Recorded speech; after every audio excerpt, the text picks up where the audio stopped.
خوف و نڈر مرد مجاہد کے جانشین بات آ گئے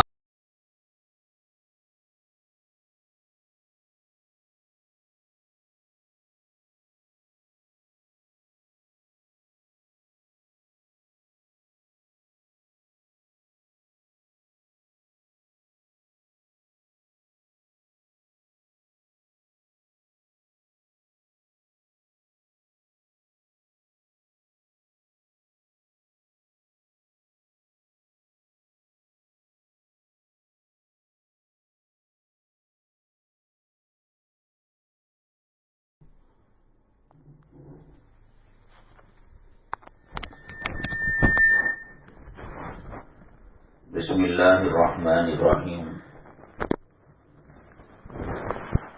الحمد للہ نحمده ونستعینه ونستغفره ونؤمن به ونتوکل علیہ ونعوذ باللہ من شرور انفسنا ومن سیئات اعمالنا من يهده الله فلا مضل له ومن يضلله فلا هادي له ونشهد أن لا إله إلا الله وحده لا شريك له ونشهد أن سيدنا ومولانا محمدا عبده ورسوله صلی اللہ علیہ وعلى آلہ وأصحابہ وبارک وسلم تسلیما کثیرا کثیرا اما بعد فاعوذ باللہ من الشیطان الرجیم بسم اللہ الرحمن الرحیم انما المؤمنون اخوة فاصلحوا بین اخویکم قال النبي صلى الله عليه وسلم المسلم من سلم المسلمون من لسانه ويده أو كما قال النبي عليه الصلاة والسلام رب اشرح لي صدري ويسر لي أمري واحلل عقدة من لساني يفقهوا قولي اللهم صل على سيدنا مولانا محمد في أول كلامنا اللهم صل على سيدنا مولانا محمد في أوسط كلامنا اللهم صل على سيدنا مولانا محمد في آخر كلامنا معزز اسلامی خواتین، اللہ جل جلالہ کا بے پناہ کرم ہے اور احسان ہے۔ اللہ تبارک تعالی نے ہمیں مسلمان بنایا اور ہم پر احسان فرمایا اپنی بے شمار نعمتوں سے، بالخصوص 1.25 لاکھ پیغمبروں میں سرور کونین جناب محمد الرسول اللہ صلی اللہ علیہ وسلم کا امتی بنایا اور اپنی کتاب اور اپنا کلام قرآن مجید سے ہمیں مالا مال فرمایا۔ اسلام کی نعمتوں اور برکتوں کے صدقے میں بے شمار نہ ختم ہونے والی نعمتیں اللہ نے ہمیں دی ہیں جو اوروں کے پاس نہیں ہے۔ ہم اس کی قدر نہیں کرتے، ہم اس کو نہیں پہچانتے۔ وضو کتنی بڑی نعمت ہے، نماز کتنی بڑی نعمت ہے، صدقہ خیرات کتنی بڑی نعمت ہے۔ جو اسلام میں داخل نہیں ہے، 7 زمین 7 آسمان سونا چاندی ہیرے جواہرات بنا کر صدقہ کرے، ایمان کے بغیر کفر کی حالت میں اللہ کے یہاں اس کا کوئی اجر و ثواب نہیں ہے۔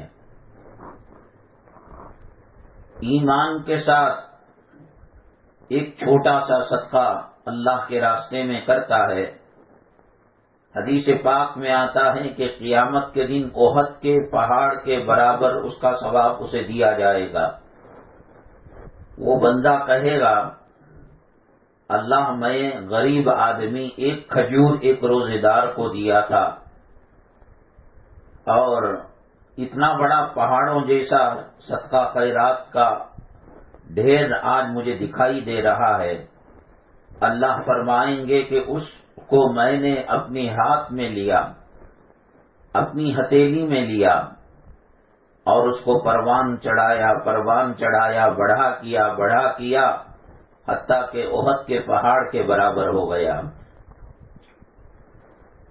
اللہ تعالیٰ نے حج بیت اللہ دیا، اللہ کے گھر کا دیدار، حجر اسود کا دیدار، حتیم کا دیدار، رکن یمانی کا دیدار، صفا کو دیکھا، مروہ کو دیکھا، مینا کو دیکھا، مزدلفہ کو دیکھا، عرفات کو دیکھا۔ یہ چونکہ ہمارے پاس ظاہری دنیا کی نعمتیں اور مال و مال کی حیثیت ہے،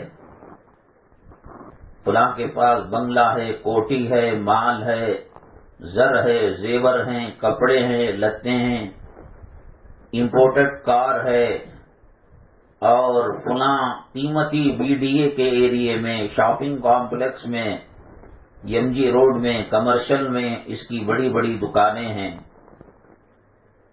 اب آج ہم اور آپ نماز کے بعد تکبیر پکارنا چاہیں، اللہ اکبر اللہ اکبر، اللہ اب عذاب دے گا۔ گزشتہ ہفتے کے دن یوم عرفہ تھا، اس وقت نمازوں کے بعد تکبیر پکاری جاتی تھی، لبیک اللہم لبیک حجاج کرام کہتے ہیں۔ وہ لبیک کو ہم یہاں بنگلور کے اندر نہیں کہہ سکتے۔ اس سے سمجھ میں آتا ہے اللہ تعالیٰ اپنے مہمانوں کے لیے خاص ایک ترانہ رکھا ہے، ایک خاص لباس رکھا ہے۔ اب کوئی مسلمان ان کو دیکھ کر شوق میں احرام پہنے اور تلبیہ پڑھے لبیک اللہم لبیک، اس کو لوگ پاگل خانے میں داخل کریں گے، کتنا بڑا بے وقوف ہے، حج کا عمرے کا احرام بنگلور میں باندھ کر تلبیہ پڑھ رہا ہے۔ یہ بہت بڑی نعمت ہے حجاج کرام کے لیے، عمرہ کرنے والوں کے لیے، زائرین حرمین شریفین کے لیے۔ کوئی کسی کا مہمان ہوتا ہے، سسرال والوں کا، ماں باپ کے گھروں کا، نانی کے گھر کا، دادی کے گھر کا، مالک مکان کے گھر کا، یہ جو ہوتے ہیں حج کرنے والے، عمرہ کرنے والے، ان کو ضیوف الرحمان کہا جاتا ہے۔ یہ اللہ کے مہمان ہیں، ان کو کھلانا، ان کو پلانا، ان کی طبیعتوں کا خیال کرنا، میزبان اللہ ہے، اللہ کے گھر کے مہمان ہیں۔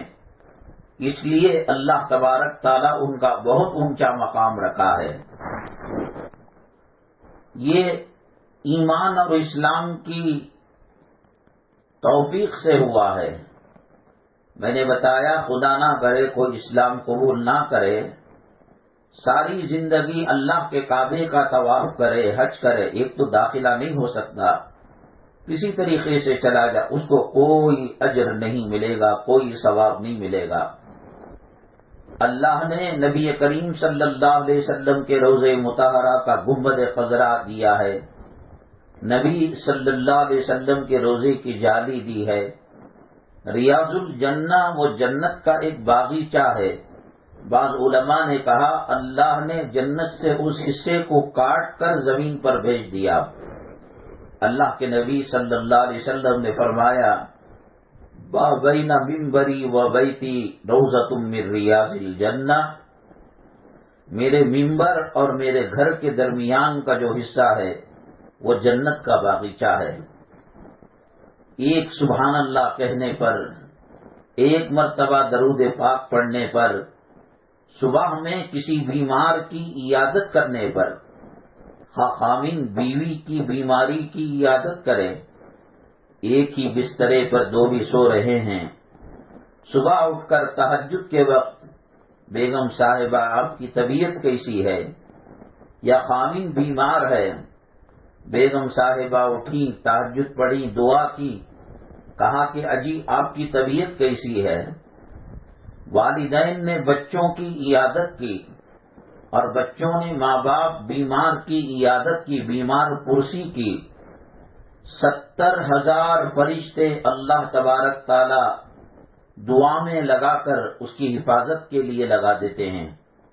حالانکہ ماں اپنی ہے، ہماری انسانی ذمہ داری ہے کہ ماں کی بیمار پرسی کرے، اس کے تقاضے پورے کرے، دوا دارو کا علاج معالجے کا انتظام کریں۔ لیکن چونکہ کلمے کا پاسپورٹ اور محمد الرسول اللہ صلی اللہ علیہ وسلم کے امتی ہونے کا ویزا ہمارے پاس ہے، 70,000 فرشتے شام تک دعا کریں گے۔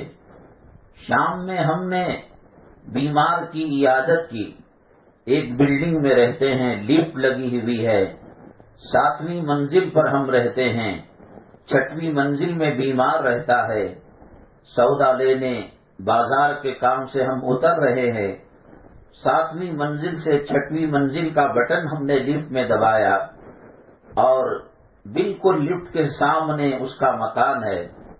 اجی بہن صاحبہ آپ کی طبیعت کیسی ہے؟ صبح میں پوچھا تو شام تک 70,000 فرشتے دعائیں کرتے ہیں، اور شام میں ہم نے بیمار پرسی کی، صبح تک دعائیں کرتے رہتے ہیں۔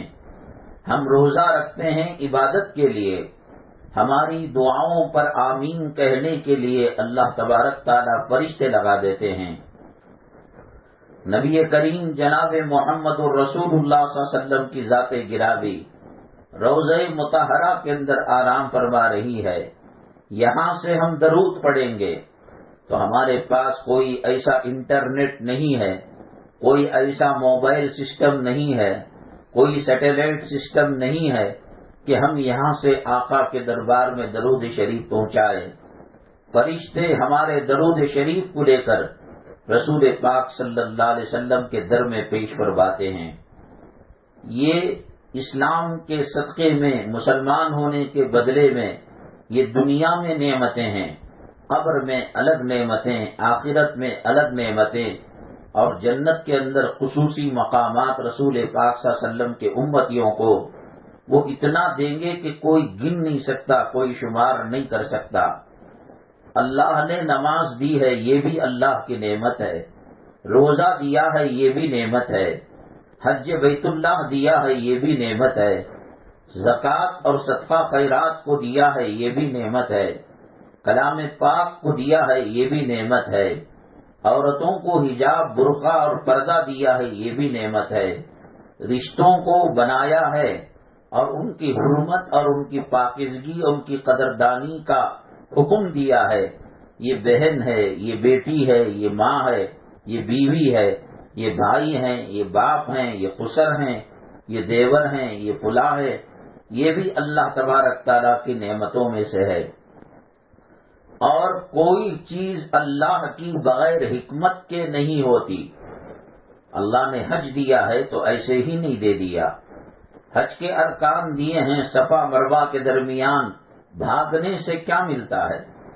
آدمی چلتا ہے اور جہاں پر گرین پٹی آتی ہے دوڑ لگاتا ہے، ہم کو سمجھ میں نہیں آئے نہ آئے، اللہ تعالیٰ کی اس میں کوئی ضرور مصلحت اور حکمت رہتی ہے۔ آپ نے نام سنا ہوگا، 4 اماموں میں سے ایک امام ہے حضرت امام احمد ابن حنبل رحمۃ اللہ علیہ۔ ایک مرتبہ سفر میں جا رہے تھے، راستے میں عشاء کی نماز کا وقت ہو گیا تو ایک مسجد میں اندر گئے اور انہوں نے عشاء کی نماز پڑھی اور پڑھنے کے بعد سنتیں پڑھی اور تلاوت کرنے لگے۔ مؤذن اور مسجد کا جو خادم تھا وہ انتظار کرنے لگا دروازے پر، تمام لوگ چلے گئے، اب صرف ایک امام احمد ابن حنبل رحمۃ اللہ علیہ اپنی صف میں بیٹھے ہوئے ہیں، اللہ کا ذکر کر رہے ہیں، تلاوت کر رہے ہیں، دعا کر رہے ہیں۔ بہت دیر تک انتظار کیا، جب صبر کا پیمانہ لبریز ہو گیا اور جب اسے یہ محسوس ہونے لگا کہ گھر والے بے چین ہو جائیں گے دیر سے جانے سے، کھانے پینے کے لیے انتظار کر رہے ہوں گے، امام احمد ابن حنبل رحمۃ اللہ علیہ سے عاجزانہ درخواست کی کہ حضرت آپ اجنبی مسافر معلوم ہوتے ہیں، یہاں مسجد میں قیام کی اجازت نہیں ہے، آپ نکل جائیے۔ حضرت نے کہا کہ میں مسافر ہوں، میں یہیں کہیں آرام کر لوں گا، فجر کے بعد اپنے سفر کو آگے بڑھا دوں گا۔ کہا کہ مجھے تو یہ پرمیشن اور اجازت دینے کا اختیار نہیں ہے۔ حضرت نے کہا ٹھیک ہے، جزاک اللہ، میں نکل جاؤں گا۔ دروازے سے نکلے حضرت تو مؤذن اور خادم صاحب نے مسجد کو تالا لگا دیا۔ مسجد کے بالمقابل تنور کی روٹی بنانے والے کی دکان تھی، لوگ آتے تھے، روٹیاں خرید کر لے جاتے تھے۔ وہ تنور کی روٹی آپ جانتے ہیں کہ زمین کے اندر مٹکا گاٹ کر اس میں آگ لگائی جاتی ہے اور اس میں آٹے کے پیڑے کی روٹیاں بنا کر اس کو چپکایا جاتا ہے اور پھر پکنے کے بعد اس کو باہر کھمبی سے نکال لیتے ہیں۔ امام احمد ابن حنبل رحمۃ اللہ علیہ نے کہا سارا گاؤں، سارا شہر، ساری گلیاں ویران ہو گئی ہیں۔ وہ زمانہ اسٹریٹ لائٹ کا، گلیوں میں لائٹوں کا اہتمام نہیں تھا۔ بادشاہ جاتا یا قافلے جاتے تو اپنے ساتھ مشال جلا کر جایا کرتے تھے۔ سارا شہر سو چکا تھا، بس ایک نان بائی کی دکان چل رہی تھی۔ گاہے بگاہے گھنٹہ آدھا گھنٹے کے بعد گاہک آتا، روٹیاں لے کر جاتا تھا۔ حضرت نے سلام کیا، اس سے دیکھنے میں باشرا اللہ والا معلوم ہوتا تھا۔ اس نے کہا وعلیکم السلام، بابا جی بتائیے کتنی روٹیاں چاہیے؟ حضرت نے فرمایا کہ میں مہمان ہوں، مسافر ہوں، راستہ گزر رہا تھا۔ بعض مسجدوں میں مسافروں کے لیے رہنے کا انتظام ہوتا ہے، یہی سوچ کر میں یہاں قیام کیا۔ مؤذن نے بتایا یہاں اس قسم کا کوئی انتظام نہیں ہے، آپ دوسری جگہ چلے جائیے۔ اب میری طبیعت تھکی ہوئی ہے، سارا دن کا سفر کیا ہوا ہو، میرا ارادہ یہ ہے کہ رات میں کچھ آرام کر لو اور فجر کے بعد الصبح میں اپنے سفر کو آگے بڑھاؤ۔ آپ صرف اتنی اجازت دے دیجئے، تنور کے قریب جو چبوترا ہے وہاں پر میں بیٹھ جاؤں، تھوڑا سا نیند کر لو، رات بھی گزر جائے گی اور تنور سے نکلنے والی حرارت اور گرمی بھی مجھے مل جائے گی۔ سردی کا زمانہ ہے اور سردی سے بچنے کے لیے میرے پاس کمبل، لحاف، بنیان کچھ بھی نہیں ہے۔ کہا کہ ٹھیک ہے، تنور اپنی جگہ جلے گا اور اپنی جگہ آرام کیجئے۔ اب جب آرام کرنے لگے تو اس سے پہلے دکاندار سے باتیں کرنے لگے، آپ کون ہیں، کیا ہیں، کدھر ہیں؟ اس نے کہا میں چھوٹی موٹی عبادت کر لیتا ہوں، تہجد پڑھ لیتا ہوں، اشراق اوابین پڑھ لیتا ہوں۔ بابا جی اللہ کا شکر ہے، اللہ تبارک تعالیٰ نے میری ہر دعا کو پورا کیا ہے کسی نہ کسی شکل میں، مگر ایک دعا میری باقی رہ گئی ہے۔ میں نے سنا ہے کہ اس علاقے کے اندر ایک بزرگ رہتے ہیں اور ان کا نام احمد ابن حنبل ہے، میں ان کی زیارت کرنا چاہتا ہوں، میں ان سے مصافحہ کرنا چاہتا ہوں، میں ان سے معانقہ کرنا چاہتا ہوں، میں ان سے دعائیں لینا چاہتا ہوں۔ امام احمد ابن حنبل رحمۃ اللہ علیہ ان کی باتوں کو غور سے سنتے رہے۔ جب باتیں ختم ہو گئی تو کہا کہ آپ ہر دعا اللہ آپ کی قبول کرتا ہے، ہاں یہ دعا باقی رہ گئی ہے، کہیں ایسا نہ ہو کہ دل میں حسرت رہے اور ملک الموت آ جائے۔ امام احمد ابن حنبل رحمۃ اللہ علیہ نے کہا مبارک ہو، خوشخبری ہو، جس کو دیکھنے کی تم نے دعا کی اور اب تک وہ دعا تم نے سمجھا کہ قبول نہیں ہوئی، اللہ نے مجھے ہی احمد ابن حنبل رحمۃ اللہ علیہ بنایا ہے۔ اس کے خوشی پھولے نہ سمایا، حضرت کو چمٹا دیا اور پیشانی پر بوسا دیا، ہاتھوں کو بوسا دیا۔ اس طریقے سے شروع میں یہ سمجھ میں آیا کہ مسجد سے نکالے گئے، مسجد میں آرام کرنے کا موقع نہیں ملا، اس مسجد کے اندر سونے کا پرمیشن نہیں ہے، تو پریشان انسان ہو جاتا ہے۔ لیکن اللہ کی حکمت تھی کہ اس دعا کرنے والے کو حضرت کا دیدار کرانا تھا، اس لیے حضرت نے یہ اسباب پیدا فرمائے۔ مسلمان چاہے جس حالت میں ہو، عبادت میں اگر لگا ہوا ہے، خدا اور رسول کی نافرمانی میں نہیں ہے، ہر حالت میں اس کو شکر کرنا چاہیے۔ ہر کام کے اندر اللہ کی مصلحت ہوتی ہے، اللہ تبارک تعالیٰ کی حکمت ہوتی ہے۔ حضرت موسیٰ علیہ السلام اور حضرت خضر علیہ السلام کا سفر ہوا، اور حضرت خضر علیہ السلام نے کہا کہ آپ درمیان میں سوال نہ کرنا۔ ایک مرتبہ کشتی کو جس میں جا رہے تھے اس کے اندر کچھ عیب کر دیا۔ حضرت نے کہا کہ بھئی یہ کیوں کیا تم نے؟ کہا وہ اصل مصلحت یہ تھی کہ بادشاہ جس صحیح کشتی کو دیکھتا اس کو اپنے قبضے میں کر لیتا تھا۔ ہر عمل کے اندر اللہ کی حکمت ہے، اور اللہ تبارک تعالیٰ اس کے اندر کوئی نہ کوئی مصلحت کو رکھتے ہیں۔ کسی کو خوبصورت بنایا ہے، یہ اللہ کی حکمت ہے، اسی میں اس کو خوش رہنا چاہیے، اللہ کا شکر ادا کرنا چاہیے۔ کسی کو غریب بنایا، کسی کو امیر بنایا، کسی کو بلڈنگوں میں رکھا اور کسی کو جھوپڑیوں میں رکھا، ان تمام چیزوں میں اللہ تبارک تعالیٰ کی حکمت اور اللہ تعالیٰ کی مصلحت پوشیدہ ہے۔ ہماری نگاہ عبادتوں پر ہونی چاہیے۔ ہم نے فجر پڑھی ہے نہیں پڑھی ہے، ہم نے اشراق پڑھی ہے نہیں پڑھی ہے، ہماری زندگی میں تہجد ہے نہیں ہے، ہم نے زکوٰۃ صحیح طریقے سے مال کو تول کر ہم نے نکالی ہے یا تخمیناً اندازے سے ہم نے نکالی ہے، یہ ہماری ذمہ داری ہے۔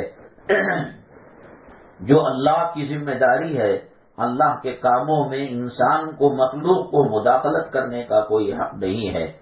ہم پچھلی جمعرات کو یوم عرفہ میں تھے، اور ہفتے کو اور اتوار کے دن عید الاضحیٰ تھی۔ پوری دنیا میں عید الاضحیٰ کے موقع پر، عید الاضحیٰ کے دن لاکھوں جانور قربان کیے گئے۔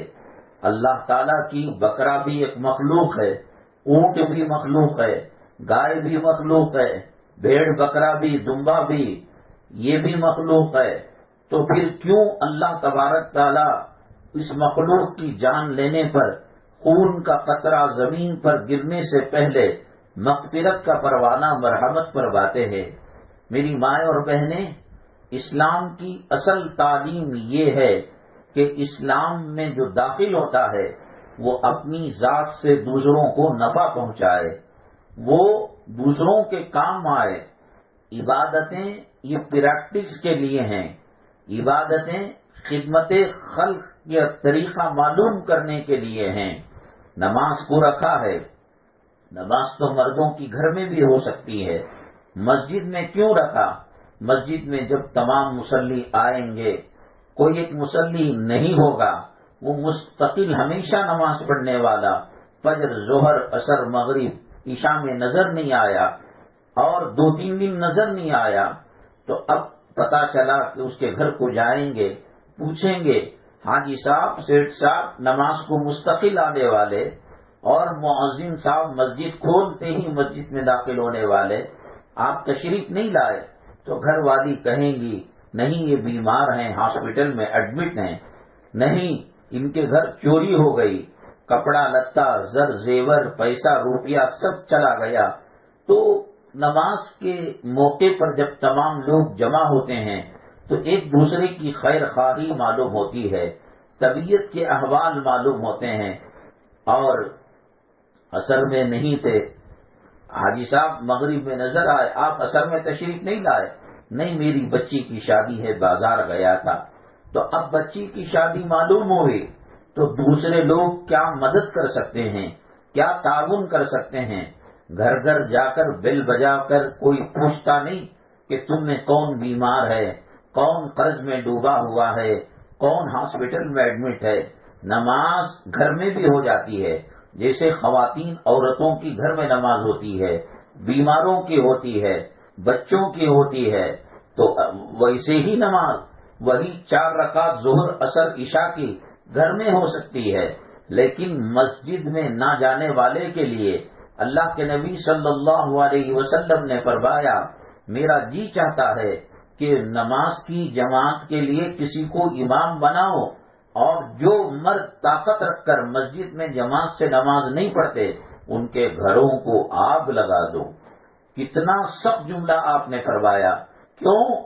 نماز وہی 4 رکعت گھر میں، وہی خانہ کعبہ کی طرف منہ، وہی پہلی 2 رکعت کے اندر ضم صورت، وہی تشہد، وہی التحیات، وہی تکبیر، وہی تحمید، وہی ربنا لک الحمد، وہی سبحان ربی الاعلی، وہی سبحان ربی العظیم، وہی السلام علیکم. لیکن کیوں آپ نے فرمایا کہ میرا جی چاہتا ہے کہ میں ان کے گھروں کو، کتنا سخت جملہ ہے.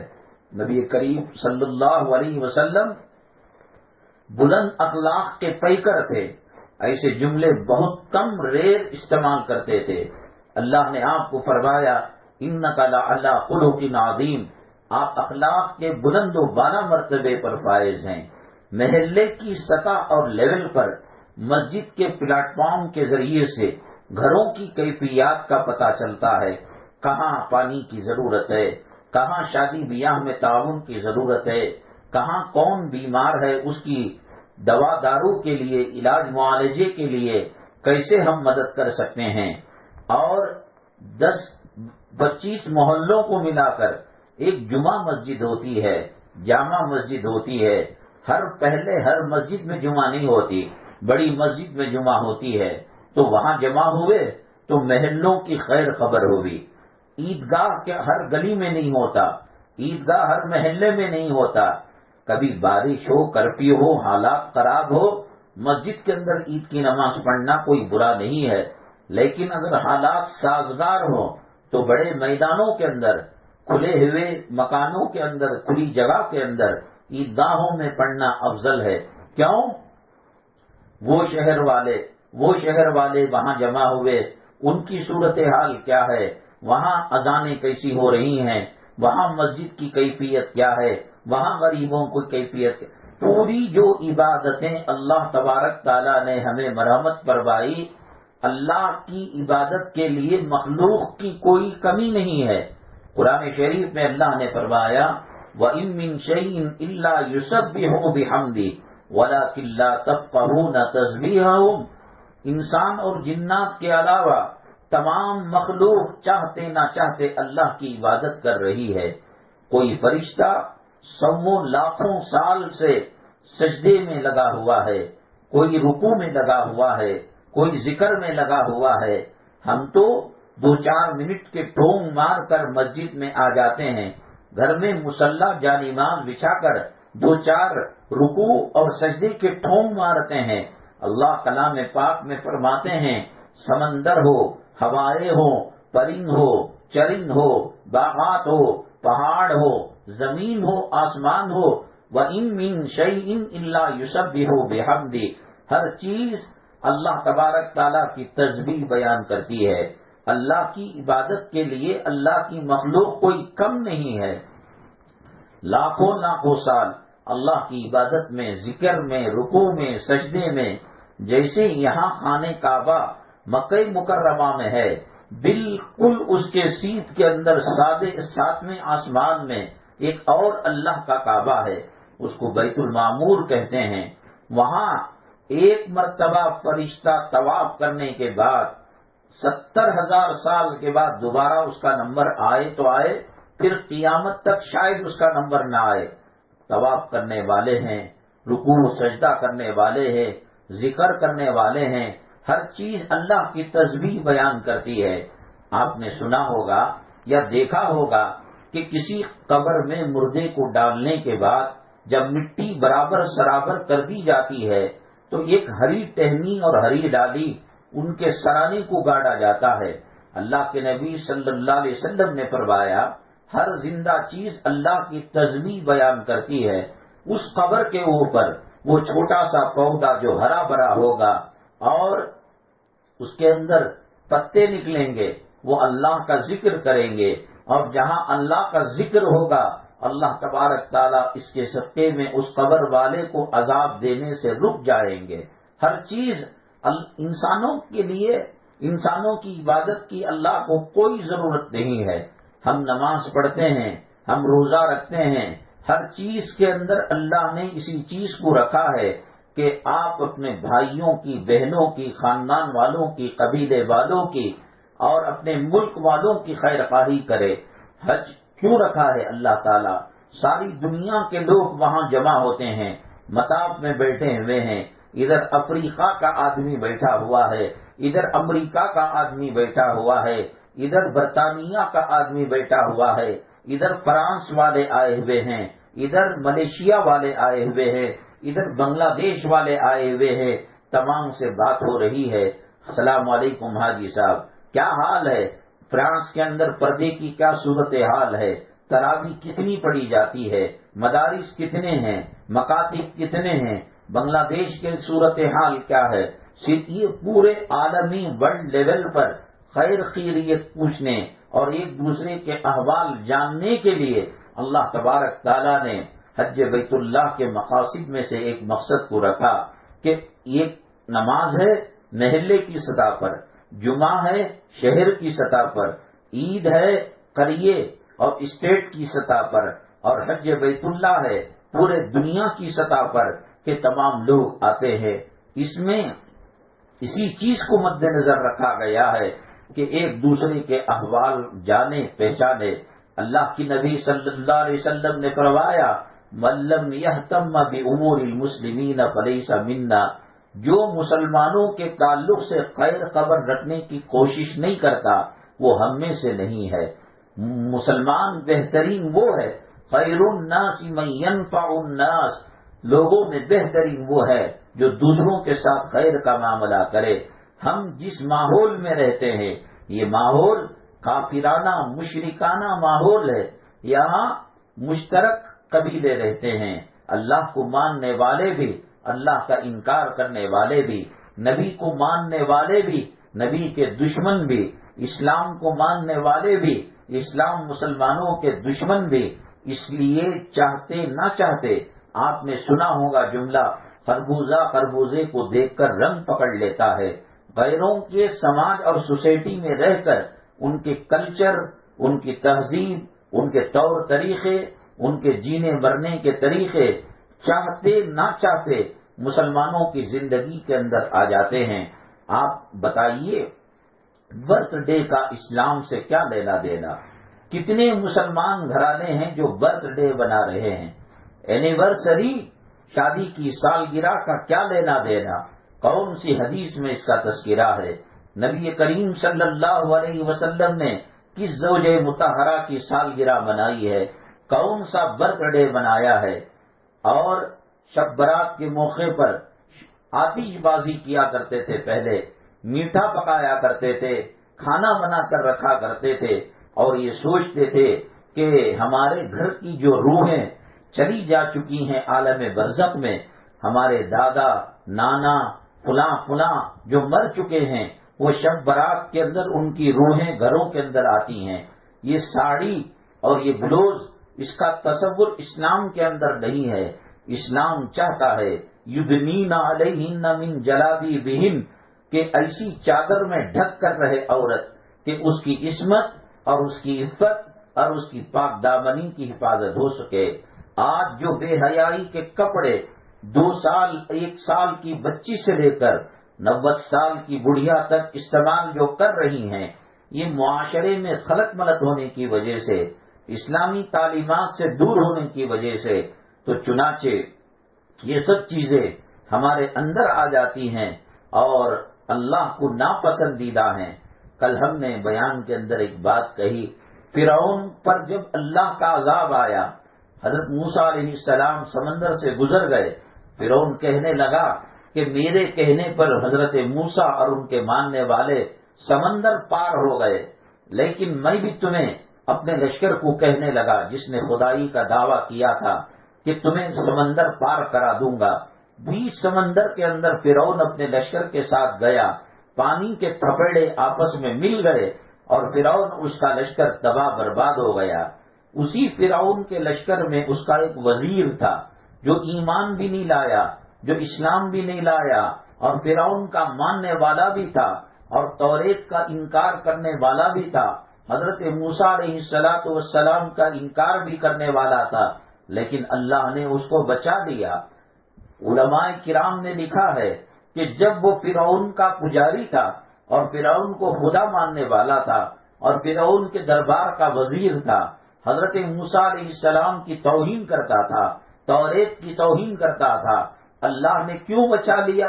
علماء کرام نے لکھا ہے کہ وہ جب زندہ تھا اور وہ جب موسیٰ علیہ السلام باحیات تھے، ایک اونچے ٹیلے پر بلند بالا پتھر پر چڑھ جایا کرتا تھا اور چڑھ کر حضرت موسیٰ علیہ السلام جیسا لباس پہنے ویسا لباس پہنتا تھا، جیسے پگڑی انہوں نے پہنی ویسی پگڑی پہنتا تھا، اور پہن کر حضرت موسیٰ علیہ السلام کی نقالی کیا کرتا تھا، لوگوں زکوٰۃ دو، لوگوں اللہ کو مانو، لوگوں توریت کو پڑھو، لوگوں پیغمبر کی ایسے ہی الفاظ استعمال کر کر، ایسے ہی کپڑے استعمال کر کر وہ نقالی کیا کرتا تھا۔ اللہ تعالیٰ نے حضرت موسیٰ علیہ السلام نے اللہ سے پوچھا، اے اللہ، فرعون اور اس کے درباری اور اس کے وزراء اور اس کے ماننے والے سمندر میں عذاب کے طور پر غرق ہو گئے، یہ بھی تو میرا دشمن ہے، کیوں بچ گیا؟ اللہ نے وہی فرمائی۔ حضرت موسیٰ علیہ السلام کلیم اللہ کہا جاتا ہے، دوسرے پیغمبر حضرت جبرائیل کے واسطے سے بات کیا کرتے تھے، خواب کے ذریعے سے، وحی کے ذریعے سے اللہ تبارک تعالیٰ سے تعلق پیدا ہوتا تھا، لیکن حضرت موسیٰ علیہ السلام ڈائریکٹ اللہ تبارک تعالیٰ سے بات کیا کرتے تھے۔ تو اللہ تعالیٰ سے پوچھا کہ جب وہ کافر ہے اور فرعون کو خدا ماننے والا ہے، اے اللہ آپ نے اس کو کیسے بچا لیا؟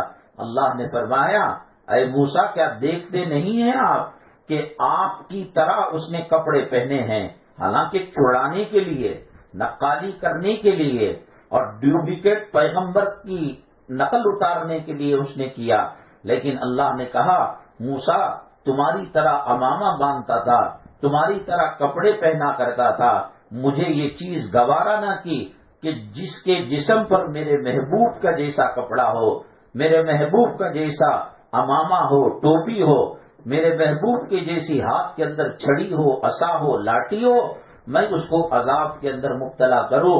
اے موسیٰ، میں نے اس کے ظاہر کو دیکھ کر اس کے اندر کی دنیا کو میں نے بدل دیا اور اندر سے اس کو مسلمان بنا دیا۔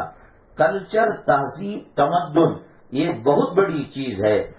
اس مخلوط معاشرے میں غیروں کے ساتھ رہنے سہنے میں یہ چیز ہمارے اندر، مسلمانوں کے اندر نہ چاہتے ہوئے آ جاتی ہے۔ جیسے عاشورے کے موقع پر شربتوں کا پینا پلانا، شب برات کے موقع پر آتش بازی کرنا، برتھ ڈے منانا، اینیورسری کرنا، ماٹی کیچ کے گھر کا مسئلہ کتنا نازک ہے اور کتنا خطرناک ہے۔ ہر دوسرا تیسرا گھر ماٹی کیچ کے گھر کے اندر اور ماٹی کیچ کی شکل کے اندر مالک سے معاملہ کیا گیا ہے۔ ماٹی کیچ کا معاملہ قرض اور سود کا معاملہ ہے۔ مالک کو ہم نے 10 لاکھ روپے دیے، 10 لاکھ کا جو سود آتا ہے، انٹرسٹ آتا ہے، وہ بطور بھاڑے کے ہم کم کر دیتے ہیں، اور بعض لوگ اس بڑے گھر کو جس کا کرایہ 10,000 15,000 ہوتا ہے، ماٹی کیچ کر کر وہ سمجھتے ہیں کہ ہم اللہ کو ٹھکا دیں گے، ہم شریعت کی آنکھوں کے اندر دھول جھونک دیں گے۔ وہ 200 روپے، 1000 روپے، 700 روپے کرائے کے نام پر دیتے ہیں۔ اب بتائیے کہ کیا اتنے بڑے مکان کا کرایہ 700 روپے ہو سکتا ہے؟ میرے کہنے کا مطلب یہ ہے، سماج اور سوسائٹی کے گناہوں کے اثرات جب ہم دینی مجلسوں سے جڑے ہوئے نہیں ہوں گے، علماء کرام، قرآن و حدیث سے ہمارا رشتہ مضبوط نہیں ہوگا۔ آپ جانتی ہیں کہ جنگل میں بھیڑوں اور جنگل کے اندر بکریوں کا ریوڑ چرواہا چراتا ہے، وہ 100، 200، 150، 150 جو بھی ہوں، وہ ریوڑ کی شکل میں جب تک رہتے ہیں ملے جلے، سب محفوظ رہتے ہیں۔ اس ریوڑ سے ایک بکرا الگ ہو جاتا ہے تو اس کو وہاں کے جنگلی درندے پھاڑ کھا جاتے ہیں۔ تو اسی طریقے سے جب تک ہم قرآن شریف سے جڑے رہیں گے، حدیث پاک سے جڑے رہیں گے، علماء سے جڑے رہیں گے، دین کے داعیوں سے جڑے رہیں گے، ہمیں کوئی گمراہ نہیں کر سکتا، ہمیں کوئی راستے سے ہٹا نہیں سکتا۔ ہم راستے سے ہٹ جائیں گے تو انگریز اچک لیں گے، یہود و نصارہ اچک لیں گے۔ اللہ نے کلام پاک میں فرمایا وَلَن تَرْضَىٰ عَنكَ الْيَهُودُ وَلَا النَّصَارَىٰ حَتَّىٰ تَتَّبِعَ مِلَّتَهُمْ، یہ یہود و نصارہ یہ چاہتے ہیں کہ تم ان جیسے بن جاؤ اور ان کے دھرم کو اپنا لو۔ آج ہمارے پاس پردہ چلا گیا، حلال و حرام کی تمیز چلی گئی، اور یہ سود کا لینا دینا، یہ چٹ فنڈ کا کرنا، دو چیزیں ایسی ہیں پوری شریعت کے اندر۔ قتل کرنا بھی گناہ ہے، زنا کرنا بھی گناہ ہے، کسی کے مال پر ڈاکہ ڈالنا بھی گناہ ہے، کسی کو گالی دینا بھی گناہ ہے، کسی کے تعلق سے حسد کرنا بھی گناہ ہے۔ گناہ زمین و آسمان تک اگر کوئی بھرنا چاہے بھر سکتے ہیں، لیکن دو گناہ اتنے خطرناک ہیں، اللہ فرماتے ہیں میں ان کے خلاف اعلان جنگ کرتا ہوں۔ ایک گناہ یہ ہے اللہ کے ولی، اللہ کے متقی پرہیزگار علماء، ان سے کوئی پنگا لیتا ہے، ان سے کوئی لڑائی لڑتا ہے۔ آپ بتائیے کہ پولیس سے پنگا لے کر کوئی بچ سکتا ہے؟ فوجیوں سے پنگا لے کر کوئی بچ سکتا ہے؟ حکومت سے ٹکر لے کر کوئی بچ سکتا ہے؟ کروڑ پتی سے کوئی مقابلہ کر بچ سکتا ہے؟ نہیں نا۔ تو اسی طریقے سے ایک علماء کرام کی توہین سے اللہ ان کے خلاف اعلان جنگ کرتا ہے، اور دوسرا سود اتنا خطرناک گناہ ہے کہ اللہ کے نبی صلی اللہ علیہ وسلم نے فرمایا گویا بیٹا ماں کے ساتھ غلط کام کرے اور 36 مرتبہ وہ کام کرے، اس کا گناہ اس کے اوپر لادا جاتا ہے۔ لیکن اسلام سے دور رہنے کی وجہ سے، علماء کرام کی مجالس سے دور رہنے کی وجہ سے، جب کھیت کو اپنی حالت میں چھوڑ دیا جاتا ہے، فصل تباہ ہو جاتی ہے، کیڑے لگ جاتے ہیں، چور باغ کے پھل پھلالی کو چرا کر لے جاتا ہے، فصل کے آنے کے بعد کیڑ مار دوائی ڈالی جائے، نگرانی کی جائے، چوروں سے حفاظت کے ذریعے اپنائے جائے، تو وہ پھل ہمیں روپیہ دیتا ہے، پیسہ دیتا ہے، وہ غلہ اور اناج اس کا فائدہ ہم کو پہنچتا ہے۔ آپ اپنے گھر کو تالا لگا کر حج کے لیے چلے جائے، سنگاپور چلے جائے، گھومنے کے لیے ملیشیا چلے جائے، یورپ چلے جائے، 2-4 مہینے 6 مہینے کے بعد جب گھر میں آئیں گے، مکڑی کے جالے تنے ہوئے ملیں گے، مرے ہوئے چوہے ملیں گے، پانی گدلا ہو کر کیڑے منملاتے ہوئے ملیں گے۔ ایک چیز کو جب چھوڑ دیا جاتا ہے وہ چیز سڑ جاتی ہے، گل جاتی ہے۔ ہمارے ایک صاحب تھے، انہوں نے مدرسے کے پاس استاد تھے اور انہوں نے مکان لیا تھا، ان کو اس سے بہترین نوکری حیدرآباد میں مل گئی، لیکن گھر وہ خالی نہ کر سکے، کوئی دوسرا لینے والا نہیں تھا۔ کسی ضرورت سے انہوں نے ہمیں چابی دی کہ آپ کو اگر پرنٹر چاہیے یا فلاں کوئی چیز چاہیے تو آپ اٹھا لیجئے، ہم یہاں سے وہاں ساز و سامان نہیں لے جا سکتے۔ میں آپ کو بتاؤں، قسم کھا کر کوئی آدمی جا نہیں سکتا تھا اندر، وہاں چوہے گھونس گندگی، بلیوں نے گندگی کی ہوئی ہے۔ اسلام اور جو مسلمان ہم بنے ہیں اس کی حفاظت ہم نہیں کریں گے، ہم اس کی دیکھ بھال ہی نہیں کریں گے، ہمیں شیطان اچک لے گا، ہمیں اسلام مسلمان دشمن طاقتیں اچک لیں گی۔ ایجوکیشن کے ذریعے سے، اسکولوں کے ذریعے سے، دکانوں کے ذریعے سے اور بازاروں کے ذریعے سے مسلمانوں کو تباہ برباد کر دیا جائے گا۔ آج مسجدیں اتنی نہیں بھرتی جتنے بازار بھرا کرتے ہیں۔ آج جو لباس خواتین اسلام پر آیا ہے، مسلمان عورتوں پر آیا ہے، کیا اس کے ساتھ نماز پڑھی جا سکتی ہے؟ کیا اگر اس حالت میں انتقال ہو جائے کیا اللہ کی رحمت کے فرشتے آ سکتے ہیں؟ آج بچے بچے کے موبائل کے اندر گانے ہیں، فلم ہیں، حتیٰ کہ اللہ کے گھر کا طواف کیا جاتا ہے اور موبائل بجتا ہے تو ناچنے گانے والیوں کے آواز کے رنگ ٹون، موسیقی کے رنگ ٹون بجتے ہیں۔ یہ اللہ کے عذاب کو دعوت دینے والی چیز ہے۔ تو دو چیزیں، ایک علماء سے دشمنی کرنا اور دوسرے سود اور انٹرسٹ کے اندر مبتلا ہونا۔ ماٹی کیچ کے گھر کے اندر بھی یہی معاملہ ہے کہ اس میں 10 لاکھ روپے دے کر اس کے سود کو کرائے سے وضع کر دیا جاتا ہے اور ٹھکانے کے لیے 1500 روپے دے دیے جاتے ہیں۔ اس گھر کے اندر نماز پڑھنا، اس گھر کے اندر کمائیوں میں برکت نہیں ہوتی ہے، جس گھر کو اللہ سے ناراض کر اللہ کو ناراض کر لیا جاتا ہے۔ بہرحال میری ماں اور بہنیں، ان عبادتوں کے ذریعے سے اللہ ایک پیغام دینا چاہتے ہیں. نماز میں رکوع کیوں رکھا، نماز میں سجدہ کیوں رکھا، ظہر عصر کی نماز خاموش کیوں ہے، مغرب عشاء فجر کی نماز زور سے قرات کیوں کی جاتی ہے. تمام چیزیں مصلحت سے بھری ہوئی ہیں، اللہ کی حکمتوں سے بھری ہوئی ہیں. ہمیں کوئی ضروری نہیں کہ ہم اللہ سے پوچھیں کہ اے اللہ یہ کیوں تو نے مغرب کی نماز 3 رکعت پڑھائی، یہ کیوں تو نے مسافر کو کنسیشن دے دیا 4 کی 2 رکعت پڑھنے کے لیے، یہ کیوں تو مردوں کے لیے مسجد کو جانا لازم کر دیا. قربانی جو کی اللہ کی مخلوق ہے، جیسے ہم اللہ کی مخلوق ہیں، بکرا بھی اللہ کی مخلوق ہے، اونٹ بھی اللہ کی مخلوق ہے. ہر عبادت اپنے اندر ایک پیغام رکھتی ہے، اپنے اندر ایک میسج رکھتی ہے. روزے رکھتے ہیں ہم تو بھوک لگتی ہے، پیاس لگتی ہے. اللہ بتانا چاہتے ہیں یہی بھوک یہی پیاس غربا کو لگتی ہے اور جو ہے کمزور طبقے کو لگتی ہے، تو تم ان کی کیوں نہیں مدد کرتے. روزہ رکھا کر اللہ غریبوں کی حالت کو بتاتے ہیں. جمعہ کا ایک مقصد ہے، عید کا ایک مقصد ہے، باجماعت نماز پڑھنے کا ایک مقصد ہے، اور زکوٰۃ کے اندر تو ڈائریکٹ غریبوں کی مدد ہے.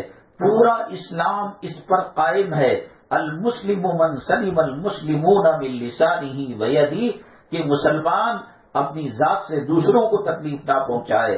مسلمانوں کا وجود، مسلمانوں کا رہنا باعث رحمت ہے، اس لیے کہ یہ رحمت للعالمین صلی اللہ علیہ وسلم کی امت ہے. سوالات پیغمبروں میں بڑا خطاب رحمت للعالمین کا اللہ نے نبی کریم صلی اللہ علیہ وسلم کو دیا ہے. وما ارسلناک الا رحمت للعالمین. ایک عورت دن میں روزہ رکھتی تھی، رات کو قیام کیا کرتی تھی، صرف عید برات کے موقع پر روزہ چھوڑا کرتی تھی. بڑی متقی، بڑے پرہیزگار. اسے بلی پالنے کا شوق تھا، اس نے بلی پالی، لیکن اس کی دیکھ بھال ایک مرتبہ صحیح نہیں ہو سکی. بلی بھوک سے پیاس سے تڑپ کر مر گئی. اللہ کے نبی صلی اللہ علیہ وسلم کے دربار میں جب اس کا جنازہ آیا، مسجد نبوی صلی اللہ علیہ وسلم کے احاطے میں جنازہ آیا، صحابہ کرام کہنے لگے ہیا فی الجنہ، ہیا فی الجنہ. کتنی پرہیزگار عورت ہے، کتنی متقی عورت ہے، کتنی اللہ سے ڈرنے والی عورت ہے کہ کوئی دن بغیر روزے کے نہیں جاتا تھا، کوئی رات بغیر عبادت کے نہیں گزرتی تھی. اللہ کے نبی صلی اللہ علیہ وسلم نے فرمایا ہیا فی النار، ہیا فی النار، ہیا فی النار. وہ دوزخ میں جائے گی، اللہ کے عذاب کا شکار ہوگی. صحابہ کرام نے عرض کیا ساری زندگی دن میں روزہ رکھتی تھی اور رات میں عبادت کرتی تھی، کیسے جہنم جائے؟ اللہ کی مخلوق کو بھوکا پیاسا باندھ کر اس نے مار دیا. اللہ کو یہ تکلیف، اللہ کو یہ چیز اتنی ناپسند ہوئی کہ ساری عبادتیں اس کی دھری کی دھری رہ گئی. حدیث پاک میں آتا ہے اللہ کے نبی صلی اللہ علیہ وسلم نے فرمایا قیامت کے دن اللہ تبارک تعالیٰ ایک سیٹھ صاحب سے، ایک مالدار سے کہیں گے کہ میں تیرے گھر پر آیا تھا، میں بھوکا تھا، میں نے روٹی مانگی تھی، تو نے مجھے دھتکار دیا. میں بیمار تھا، میرے پاس دوائی کے پیسے نہیں تھے، میں مانگنے کے لیے آیا، تو نے دھتکار دیا تھا. میرے جسم پر کپڑے نہیں تھے، میں چیتڑے اور پیمن لگے کپڑے مانگنے کے لیے آیا تھا، تو مجھے اپنے در سے خالی لوٹا دیا. وہ انسان سیٹھ صاحب، حاجی صاحب کہے گا اللہ تو احکم الحاکمین ہے، زمین و آسمان کے خزانے تیرے بنائے ہوئے ہیں، جنت تیری بنائی ہوئی ہے اور جنت کی نعمتیں تیری بنائی ہوئی ہیں، تو کیوں میرے گھر آئے گا کھانا مانگنے کے لیے، سالن مانگنے کے لیے، کپڑا اور دوا دارو مانگنے کے لیے؟ اللہ فرمائیں گے ایک وقت تیرے گھر پر سائل آیا تھا اور روٹی کا سوال کیا، کپڑوں کا سوال کیا، دوا دارو کا سوال کیا. میرے بندے وہ کوئی فقیر نہیں تھا، میں ہی تھا، اگر تو اس کو دے دیتا تو گویا مجھ کو دینے کے برابر تھا. اللہ تعالیٰ کہیں گے جس مسلمان نے دنیا میں کسی اور کی حاجت کو پورا کیا، ضرورت کو پورا کیا، اللہ قیامت کے اندر اس کی ضرورتوں کو، اس کے تقاضوں کو پورا کرے گے. اور میری مائیں اور بہنیں، اگر انسان کو مصیبت آ جائے، پولیس کسی کو پکڑ کر لے جائے، کورٹ کا مقدمہ ہو، مالک مکان سے بات کرنا ہو اور بچے کو ایڈمیشن کرنا ہو، بچی کو دیکھنے آ رہے ہوں اور دل میں وسوسہ ہو کیا ہوتا کیا نہیں ہوتا، ہاں ہوتی کہ نہ ہوتی ہے، ایسے موقع پر اللہ کے نبی صلی اللہ علیہ وسلم کے فارمولے پر عمل کیا جائے، اللہ کی مدد آئے گی، اللہ کی نصرت آئے گی۔ دیکھنے والے بچی کو پسند کر کر پیسہ رکھ کر انگوٹی پہنا کر چلے جائیں گے، اور جس کالج میں لڑکا لڑکی کا ایڈمیشن ڈاؤٹ فل تھا، اللہ کی مدد آئے گی۔ اس کے لیے کیا کرنا پڑے گا؟ حدیث پاک میں فرمایا واللہ فی عون العبد ما کان العبد فی عون اخیہ، اللہ تعالیٰ اس بندے کی مدد میں لگتے ہیں جب تک بندہ دوسرے بندوں کی مدد کرتا ہے۔ باپ بچوں کو لے کر ایڈمیشن کرانے گیا ہے، باپ بچوں کو لے کر کہیں سے امانت لینے کے لیے قرض لینے کے لیے گیا ہے، باپ بچوں کو لے کر یا خامن بیوی کو لے کر ہاسپٹل میں چیکنگ کے لیے گئی ہے، لیب ٹیسٹ کے لیے گئی ہیں، ڈاکٹر نے کہا کہ بڑی بھی بیماری ہو سکتی ہے اور کچھ بھی نہیں ہو سکتا۔ ایسے موقع پر صدقہ کرنا، خیرات کرنا اور انسانوں کی مدد میں لگنا، اللہ کی مدد اس کے ساتھ شامل حال ہوتی ہے۔ نبی کریم جناب محمد الرسول اللہ صلی اللہ علیہ وسلم نے فرمایا ارحموا من فی الارض یرحمکم من فی السماء، زمین والوں پر رحم کرو، آسمان والا تم پر رحم کیا کرے گا۔ کوئی مسئلہ کھڑا ہو جائے، کوئی میاں بیوی کا جھگڑا ہو جائے، کوئی اولاد نافرمان ہو جائے، آپ زمین والوں پر رحم کرو، صدقہ کرو، خیرات کرو، دوسروں کے ساتھ اچھا سلوک کرو۔ آج کوئی ساز بن کر بہو پر ظلم و ستم کر رہی ہے، کل ان کے بچوں کی کوئی ساز بنے گی جو شیر کو سوا شیر کا معاملہ کرے گی۔ یہ دنیا موت سے پہلے ظلم کا بدلہ چکا دیتی ہے۔ کسی کی طرف انگلی اٹھانا، کسی کے عیب کو ظاہر کرنا اور کسی کی چغل خوری کرنا اور کسی کے تعلق سے حسد کرنا اپنی نیکیوں کو تباہ برباد کرنا ہے، اپنی زندگی کے سکون کو تباہ اور برباد کرنا ہے۔ آپ چاہتے ہیں کہ سکون سے زندگی گزارے، کسی کا گناہ دیکھیں، اس کے لیے ہدایت کی دعا کریں، اس کو پرچار نہ کریں۔ اللہ کے نبی صلی اللہ علیہ وسلم نے فرمایا کہ دنیا میں کوئی کسی کے عیب کو کھول کر رکھے گا، اس کے گناہ کو کھول کر رکھے گا، قیامت کے دن اللہ تبارک تعالیٰ اس کے گناہوں کو تمام مخلوق کے سامنے آشکارا کر کر اس پر عذاب دے گا۔ کچھ بندے اللہ کے دربار میں آئیں گے، ڈر رہے ہوں گے، کانپ رہے ہوں گے، بڑے بڑے گناہ کیے ہوئے ہوں گے، نہ جانے اللہ ہمارے ساتھ کیا معاملہ کرے گا۔ اللہ تعالیٰ فرمائیں گے تم نے میرے بندوں کے ساتھ رحم کا معاملہ کیا ہے، کرم کا معاملہ کیا ہے، ستاری اور چھپانی کا معاملہ کیا ہے، میں بھی تمہارے ساتھ ستاری کا معاملہ کرتا ہوں۔ میرا ناموں میں سے ایک نام ستار ہے، پردہ پوشی کرنا، تمہارے گناہوں پر پردہ ڈال کر تمہیں بغیر حساب و کتاب کے جنت کے اندر بھیجتا ہوں۔ سکون کی زندگی مال کے کمانے میں نہیں ہے۔ اللہ تعالیٰ انسانوں کے ساتھ تو دور کی بات، میں نے بتایا جو عورت دن میں روزہ رکھنے والی، رات میں عبادت کرنے والی، بلی اس کے گھر مر جاتی ہے، اللہ اس کو جہنم میں بھیج دیتا ہے۔ ایک بدکار عورت بدکاری کے ذریعے سے روپیہ کمانے والی، پیسہ کمانے والی سفر میں جا رہی تھی، راستے میں دیکھا ایک کتیا پیاسی تھی، ایک کتا پیاسا تھا، کنویں کے ارد گرد گھوم رہا تھا، اسے کوئی سبب نہیں تھا، کوئی اس کے پاس ایسا نقشہ نہیں تھا کہ جس کے ذریعے سے وہ کنویں کا پانی پی سکے۔ یہ بازاری عورت، یہ گندا کام کرنے والی عورت اپنے دوپٹے سے اس نے جوتے کو باندھا اور ڈول بنا کر اس کو کنویں کے اندر ڈالا اور جوتے سے پانی نکال کر پیاسے کتے کو پانی پلایا۔ حالانکہ وہ تہجد گزار عورت نہیں تھی، وہ نماز روزہ پڑھنے والی، روزہ رکھنے والی خاتون نہیں تھی۔ ایک گلی کے کتے کو، جنگل کے درندے کو اس نے پیاس کو پورا کیا اور اس کی پیاس بجھائی، پانی پلایا۔ باوجود یہ کہ وہ گندی عورت تھی، اللہ نے اسے مغفرت کا پروانہ دے دیا۔ یہ قربانی جانور کو کاٹ کر گوشت کھانے کا نام نہیں ہے۔ اللہ نے کلام پاک میں فرمایا لن ینال اللہ لحومها ولا دماؤها ولکن ینالہ التقوی منکم۔ اللہ نے جانور کو پیدا کیا، تمہیں ہمیں پیدا کیا، ان میں کوئی چیز ہماری نہیں ہے۔ یہ زندگی اللہ کی دی ہوئی ہے، یہ سانس اللہ کی دی ہوئی ہے، یہ دل و دماغ اللہ کا دیا ہوا ہے، یہ جانور اللہ کا دیا ہوا ہے۔ اللہ کہتے ہیں کہ تم جانور کاٹو گے، اس کا گوشت اور خون ہم تک نہیں پہنچتا، لیکن تمہارے دلوں کی حالت کا وَلَٰكِن يَنَالُهُ التَّقْوَىٰ مِنكُمْ، تمہارے دلوں کا تقوی اور طہارت کی خبر ہمیں ہو جاتی ہے۔ یہ قربانی حضرت ابراہیم علیہ السلام سے جا کر ملتی ہے۔ مر مٹنا، اللہ کے حکم پر جان دے دینا، قوم و ملت کی خدمت کرنا۔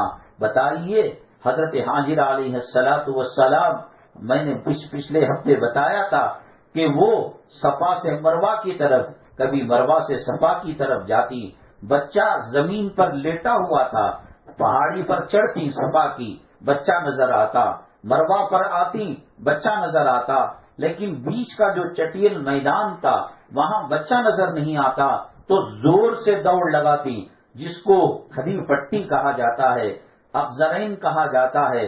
آج بھی دنیا کا بڑا سا بڑا پیغمبر ہو، اللہ کا بھیجا ہوا نبی ہو، رسول ہو، ولی ہو، قطب ہو، ابدال ہو، مومن ہو، مسلمان ہو، اللہ کہتے ہیں میری عزت و جلالت کی قسم، تمہارا عمرہ اس وقت تک قبول نہیں ہوتا، تمہارا حج اس وقت تک قبول نہیں ہوتا جب تک کہ تم صفا اور مروہ کے درمیان اس طریقے سے دوڑ نہ لگاؤ جس طریقے سے میری نیک بندی حضرت حاجرہ نے دوڑ لگایا تھا۔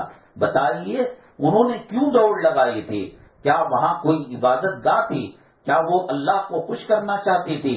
نہیں، ان کے بیٹے حضرت اسماعیل علیہ السلام بھوکے پیاسے ہو گئے تھے، پہاڑ پر تو نظر آتے، یہ صفا پر مروہ پر جب نیچے اترتے حضرت اسماعیل علیہ السلام نظر نہیں آتے، تو ان کو دیکھنے کے لیے وہ دوڑ لگاتی تھی۔ حالانکہ بچوں کو پالنا ماں کی ذمہ داری ہے۔ ہر جانور کے، ہر پرندے کے دل میں اللہ نے ممتا کو رکھا ہے، ماں کی شفقت اور محبت کو رکھا ہے۔ آپ کبوتر کے گھونسلے میں جب وہ بچے انڈے ڈالے تو اس کو چھونے کی کوشش کرے، وہ ٹھونگ ماریں گے۔ گلی کا جانور اگر بچے پیدا کرے، اٹھانے کی کوئی کوشش کرے، وہ جانور بھوکے گا، کاٹنے کو آئے گا۔ ماں کی ممتا ایک قدرت اور فطرت والی چیز ہے، لیکن حضرت حاجرہ علیہ السلام نے وہاں نہ کوئی طواف کیا تھا، نہ وہاں کوئی صحیح کے نام پر کوئی عمل کیا تھا، بچے سے محبت تھی، بچے کو پالنے کی کوشش کی۔ اللہ نے وہ ادا کو اتنا پسند کیا، مخلوق سے محبت، مخلوق کی بھوک کی قدر کرنا، مخلوق کے پیاس کے واسطے تڑپنا، یہ اللہ کو اتنا پسند آیا۔ اللہ کے بندے حضرت اسماعیل علیہ السلام تھے، اللہ کی نیک بندی حضرت حاجرہ علیہ السلام تھی۔ ان قربانیوں کی یاد میں بکرے کو ذبح کر کر ہم اللہ سے وعدہ کرتے ہیں، قل ان صلاتی ونسکی ومحیای ومماتی للہ رب العالمین، اے اللہ یہ زندگی تو کیا، میرے خون کا قطرہ قطرہ، میرا جینا، میرا مرنا، میری جوانی، میرا بڑھاپا، میری اولاد، میری نسلیں، میرا مال، میری دولت، سب کچھ تیرے لیے قربان ہے۔ ہر سال اللہ کے دربار میں یہ ایگریمنٹ کیا جاتا ہے، گوشت تو کرسمس کے موقع پر مل جاتا ہے، گوشت تو 24 گھنٹے بازاروں میں مل جاتا ہے، گوشت تو آن لائن آدمی منگا سکتا ہے۔ بکرے کے گلے پر جو چھری رکھتی ہے اس وقت یہ وعدہ کرتا ہے، اللہ یہ بکرا تو کیا، کل اگر ضرورت پڑے حضرت اسماعیل علیہ السلام کی طرح میں تجھے راضی کرنے کے لیے سب کچھ قربان کر دوں گی۔ آج ہم اپنے نیند کو قربان نہیں کر سکتے، اپنے خواہشات کو قربان نہیں کر سکتے، کہاں چلے جاتی ہے وہ قربانی کے جذبات جب ہم شادی کی محفل میں جاتے ہیں، کہاں چلے جاتے ہیں حضرت حاجرہ علیہ السلام کا دوڑنا جب ہم شکرانے کی محفل میں جاتے ہیں، برتھ ڈے کی محفل میں جا کر حضرت اسماعیل علیہ السلام کی قربانی کیوں یاد نہیں آتی، حضرت ابراہیم علیہ السلام کا جذبہ قربانی کیوں یاد نہیں آتی، اور دوسرے فضول کام کرتے وقت حضرت اسماعیل علیہ السلام کا تڑپنا کیوں کام نہیں آتا۔ اگر کسی نے اپنے ناجائز خواہشات کو ختم نہیں کیا، نماز نہیں پڑھی، نیند کی قربانی نہیں دے سکتے، ہم دین کے لیے کیا جان و مال کی قربانی دیں گے؟ بتائیے، جو بے نمازی ہیں، جو بے پردہ ہیں، جن کا دین سے کوئی تعلق نہیں، فلموں کی زندگی گزر رہی ہے، ناٹکوں والی زندگی گزر رہی ہے، شادی بیاہ کے اندر فلموں کے طور طریقوں کو اپنا رہے ہیں، ان کے گھر جو بکرے بنے ہوئے ہیں یہ اللہ کے دین کے ساتھ ٹھٹا کرنا ہے۔ قربانی شاعر اسلام میں سے ہے، قربانی بڑے اسلام کے ارکان میں سے ہے۔ جن کو داڑھی نہیں رکھنی تھی، جن کو پردہ نہیں کرنا تھا، جن کو نماز نہیں پڑھنا تھا، جن کو حلال و حرام کی تمیز نہیں کرنا تھا، انہوں نے کیوں ایک جانور کا خون کیا؟ کیا وہ نہیں جانتے کہ یہ جانور ایک سرے کی رپورٹ بن کر، الٹرا ساؤنڈ سسٹم کی اور لیاب کی رپورٹ بن کر اللہ کے پاس پیغام دیتے ہیں؟ فلاں بندی نے قربانی دی لیکن نماز انہوں نے نہیں پڑھی، روزہ انہوں نے نہیں رکھا، کلام پاک کی تلاوت انہوں نے نہیں کی، انہوں نے شادی کے موقع پر مال کی نمائش کے لیے بے پردگی اور بے حیا کا کام کیا۔ یہ قربانی اللہ کے یہاں رحمت بن کر بھی اس نے گواہی دی ہے، اور کاٹنے والے کے حق میں عذاب کا پیغام بن کر اس نے گواہی دی ہے۔ یہ آپ کو معلوم ہے کہ آپ قربانی کر کر اللہ کے کتنے قریب ہوئے یا قربانی کر کر اللہ سے کتنے دور ہوئے۔ اللہ تبارک تعالیٰ پورے عالم اسلام کے مسلمانوں کی قربانیوں کو قبول فرمائے، اللہ ہمارے گناہوں کو معاف فرمائے، اللہ تبارک تعالیٰ حجاج کرام کو حج مبرور بنائے، حج مقبول بنائے، اور جیسے حدیث میں آتا ہے کہ حاجی جب لوٹتا ہے ایسے لوٹتا ہے جیسے ماں نے اس کو ابھی پیدا کیا ہو۔ اللہ اس کیفیت کے ساتھ حجاج کرام کو ان کے گھروں کو واپس کرے، ان کے حج کی اور ان کے ارکان عمرہ کی برکت سے اللہ پورے عالم کے مسلمانوں کی حفاظت فرمائے، ہندوستان کے مسلمانوں کی حفاظت فرمائے، بالخصوص بنگلور کرناٹکا کے مسلمانوں کی حفاظت فرمائے۔ اور ہم آپ سے درخواست کرتے ہیں کوئی بھی چیز جب سمجھنی ہو کتاب کو شروع سے پڑھو تو سمجھ میں آئے گی، میچ دیکھنے والے شروع سے دیکھیں گے تو میچ کا مزہ آئے گا، سنیما دیکھنے والے شروع سے دیکھتے ہیں تو سنیما سمجھ میں آئے گا، کچھ وقت کے جانے کے بعد بیان کو بیچ میں آئیں گے تو ایک کڑی دوسری کڑی سے ملی ہوئی رہتی ہے، وہ سمجھ میں نہیں آتا۔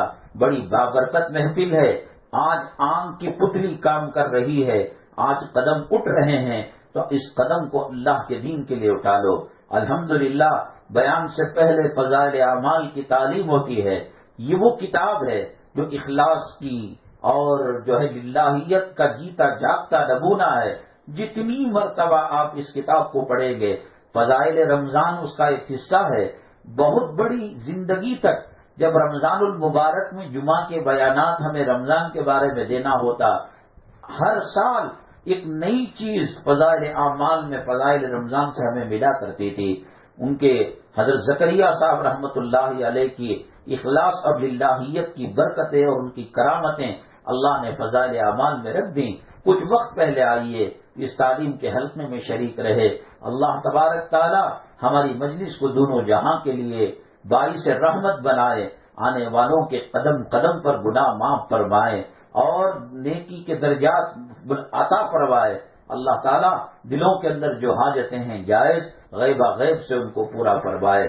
الحمدللہ رب العالمین والصلاة والسلام علی سید المرسلین وعلی آلہ وصحبہ اجمعین ومن تبعهم بإحسان إلى يوم الدين۔ اللهم ارحم امة محمد صلی اللہ علیہ وسلم، اللهم اصلح امة محمد صلی اللہ علیہ وسلم، اللهم فرج عن امة محمد صلی اللہ علیہ وسلم۔ سبحان ربك رب العزة عما يصفون وسلام على المرسلين والحمد لله رب العالمين۔